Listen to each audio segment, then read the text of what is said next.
Oh dear. Well, cut a long story short, car broke down on the M5 and 7 hours for recovery to get it home. And there's no compression. I'm going to give up with it now. I've had the car 7 years. So look for a new car. Now, silver linings out thing. When we were getting it off the recovery truck onto the drive, we couldn't get a grip on the gravel. So we rolled back a bit too far. Knocked the little water trough off. And it knocked over all the single seed potato challenge buckets. And let me just show you this. My boy thought I just planted these. Let me show you. Covered them up for them. Look! When it knocked it over, these all just fell out. And there's more underneath as well. So I'm going to have to tip those out today, do a video. And the second bucket, let me walk you around. Cover those up so they don't go green. The second container. Poor old sap, you've done me well, mind. Looking to get a 4x4 now, something like a Range Rover or Discovery or something. There's the other one, knocked over, and again, loads and loads of spuds in it. I just covered these up last night, stop them going green. So we'll be able to tip out in a few days. Alright guys, up the leaf and ground plot, and I've just moved the single seed potato cloth bag thingies for a tip out at home in the next couple of weeks. And look at this. They got to be the mother of all slugs, they have. I mean, let me get my hand down there a second, hang on.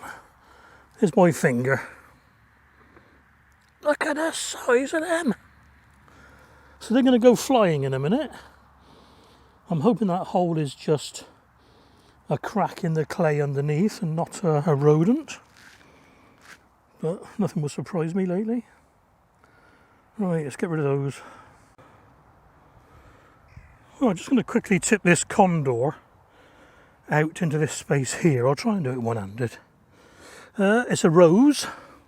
I'm not thinking to be much in there because the foliage died off quite, oh crikey, that's heavy, quite soon. But I want the compost here anyway, so here we go. Ugh. Right, that is obviously one of the cheap multi-purpose composts. Well, I don't want to put my hands in that, so I'm going to go and get a trowel or something. Let's have a look, see what we got, eh? Oh, horrible compost. Horrible, horrible, horrible. Ugh. It's like carving a cake. Well, I'm pretty safe to say there's no big condor spud in there. There's a couple little ones there, look. Right, I'll take those. Thinking that's all there is in there. Take those two. Oh, there's a seed potato. Yeah, just leave that like that. That can rot down over the winter. Hopefully become something better than what it is now. I'm going to put a bit of super soil on that actually. There we are then, 2 spuds. We'll see how we go, but we might save those as seed potatoes. Right, still up the leaf and ground plot. And that road there is closed tomorrow, that's Wednesday, Thursday, Friday, for resurfacing. Now it's a bit ironic because the garden centre, leaf and ground, that's here. I say, you know, I've said before, leaf and ground, it's up there. Look, the garden centre, deli, cafe, everything. Lovely place. It's got to close as well for 3 days, all because of, well, yes, the road does need resurfacing, but to do it the 3 days before the bank holiday is absolutely stupid. But the ulterior motive is, it's the tour of Britain, coming past here on the 9th of September. Now this road's needed to be done for the last 4 years anyway. Get off my high horse. So what I've done, I've come up here just have a look round, make sure there's nothing essential to be done. Because like I say, the road is shut from 7 till 7, and 7 PM at night now, or 7 at night now, is almost dark, isn't it? So won't get much done. Right then, cabbage wrong, cauliflower, Clapton. These, I just saw one of these was actually, yeah, a little bit curling up. Some of these, oh there we are, that one's curling up. You have to watch those because they will bolt in seconds if you leave them. Second sowing of Faraday beans, they're flowering well. Got to catch most of those calendula before they start setting seed. Tipped out some spuds there the other day, so it's a bit of a mess. Got a kohlrabi or two in there, they're growing alright. Interplanted with some onions that were still growing. Tomatoes looking good still. I'll pick a few of those before I go in a minute. Oh, the chilies are fruiting up as well, look. I've taken loads of, is this dill? No, this is dill he's smelling. Oh, that's fennel. Yeah, taking loads of dill seed at home. Won't have to buy any this year, that's for sure. Let's put Sky's sign right. Yeah, those tomatoes are doing well. Roma and Crimson Crush this end. Yeah, there's some more Claptons. Yeah, see that one's blown there. I'll just leave that one. Cabbage. I can't remember what they are, guys. There's some in there. There's some broccoli in there, which is gone. And some swede in that long net down there that covers 2 beds. Blueberries have all gone now. Corn. Bit of something and nothing, really. It's trying. Runner beans. Just like at home, they've started flowering again. But they haven't got very tall at all. They're not tall at all. Need to get another Celtus. Going to do some more pickled Celtus. Do that in a second. Yeah, I can do that, can't I, over the 3 days. Climbing beans. What's left there now I'll save for seed. There's quite a few dry ones there. I can't remember the varieties as always, but I'll save those. The red ones at the back there, the motley ones, they are Bolotto. Black currants. Yeah, tree raspberries, red currants, rhubarb's doing all right. Cosmos has gone crazy. This is one of the pumpkins, I think. Oh, I can't remember if it's Gallodicene or Connecticut Field, one of the two. Celeriac, yeah, well, that can stay another week, so that'll be all right. 4 lots of Brussels in there, they're doing all right. Gonna have to get that net off soon, but I'll wait another couple of days for that one. Leeks, yeah, still bolting, but they're getting bigger. Came second in the show with the leeks, actually, even though they were only finger size, finger thick. Butternut squash. Broad beans, they're flowering. They were the ones that were in the assay trial, bioassay. Oh, I've sent the sample off for that, by the way. It's at the lab somewhere, and they'll test it in September, they said. Sent me a garden centre gift voucher to cover the postage, so thank you very much. Yeah, what are these? Exhibition long pods, so they might get a few off those, you never know. I know that's red drumhead because it's red. A couple of other cabbage in there. Another squash doing all right down there, and a pumpkin. Spring onions, 3 different types in there. 3 different types of beetroot, they'll be all right for a couple of days. I'm going to water the spuds in buckets. These are the single seed potato challenge, the last 4 really. No, 4 of the last 5, sorry, I'm taking the rest home now, they're in the car.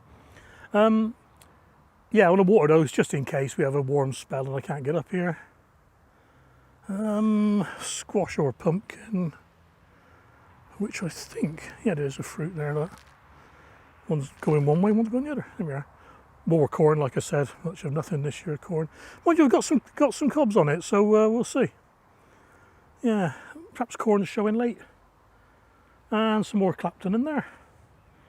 Courgettes, little bit of powdery mildew, but I'm going to leave that because, as you know, I might spray it if it gets a bit over the top, but it only affects the old leaves. And as we know, the old leaves are only contribute towards 25% of the chlorophyll production. So basically, 75% is coming from those leaves there that are brand new. These ones here, where's my hand? These ones here have virtually done their bit anyway. So I'll tell you what, I'm going to cut them off now. 2 seconds, back in a minute. And there we are then, quick haircut for the 2 plants. One that side,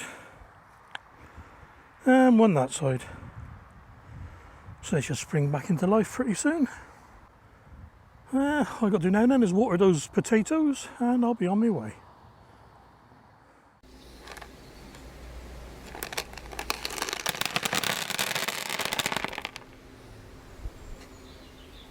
Alright guys, how you doing?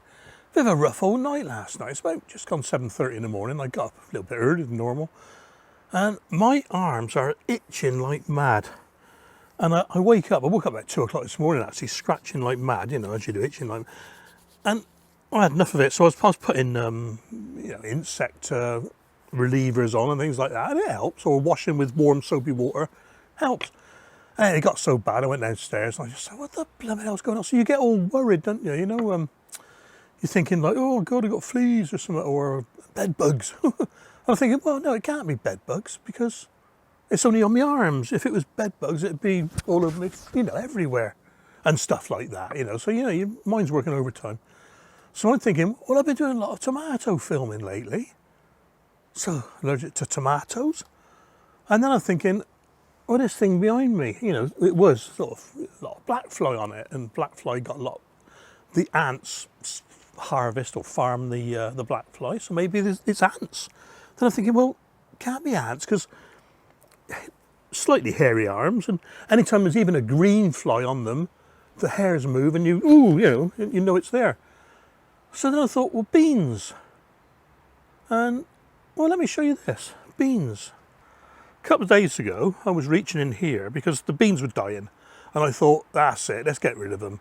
So what I've done, I've cut them all off at the base, and I was in there with my hands, you know, pulling the odd leaf out, and I gave up, you know, because it's all intertangled with that tomato. So I thought, yeah, let's leave it, let the beans die off.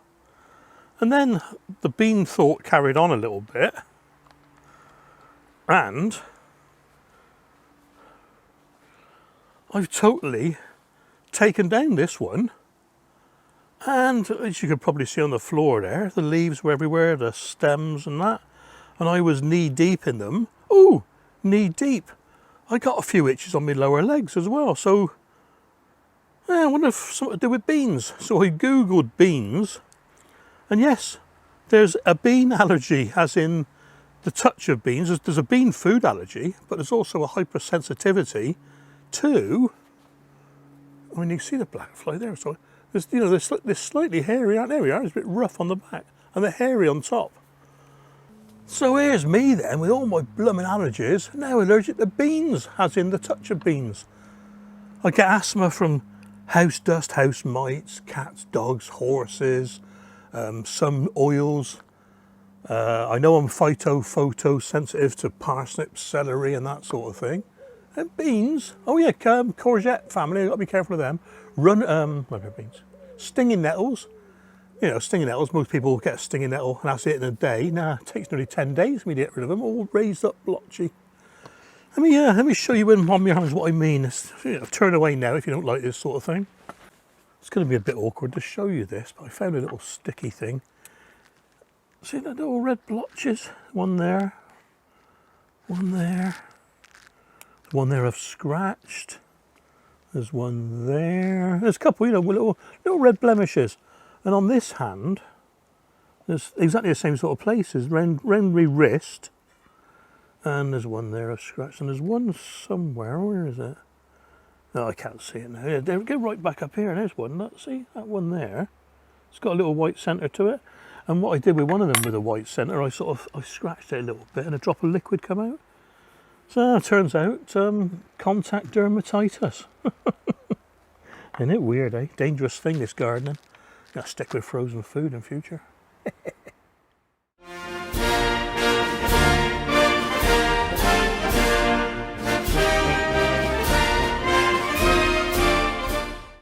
So there you have it. That's why my arms are itching.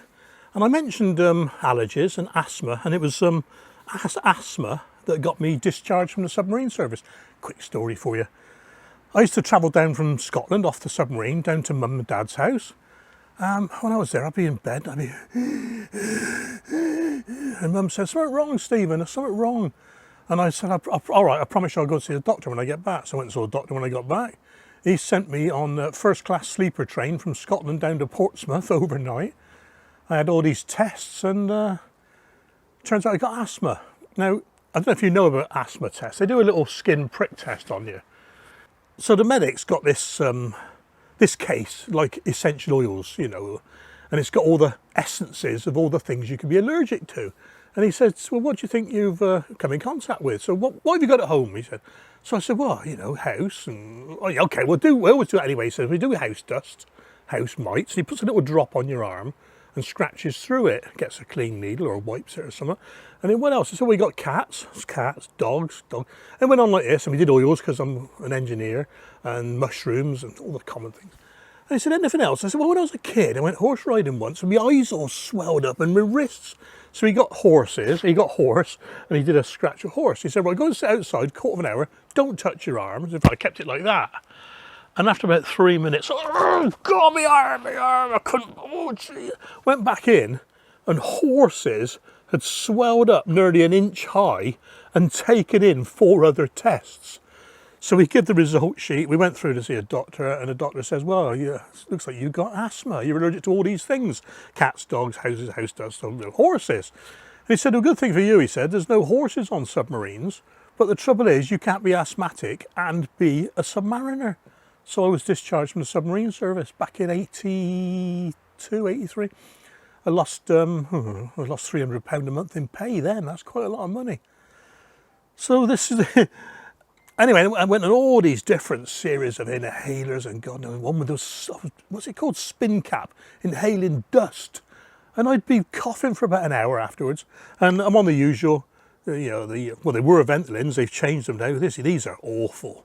I'm going on a bit now. These are awful. These new ones, different chemical, they're called Salamol, but these must be made in something like Korea or something, China.